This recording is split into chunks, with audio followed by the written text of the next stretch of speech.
Καλημέρα σας. Παραμονή Χριστουγέννων σήμερα. Ετοιμάζομαι να πάω στη δουλειά. Θα σας κάνω ένα outfit. Λοιπόν, κανονικά θα έβαζα αυτά τα ρούχα για να πάω στη δουλειά. Ένα μαύρο παντελόνι.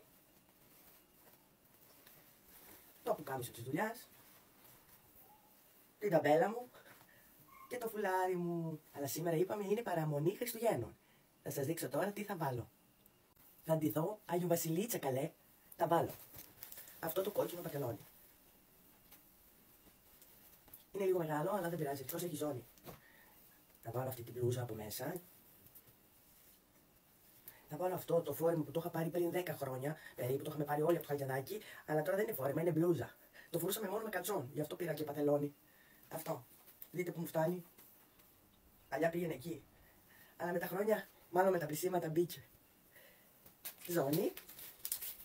Ναι, και ο σκούφος.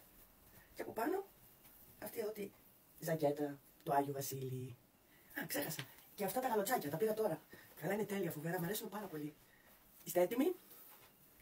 Λοιπόν, πάω να τα βάλω και ξανά έρχομαι. Έτοιμοι! Έβαλα και σκουλαρικάκια. Δείτε.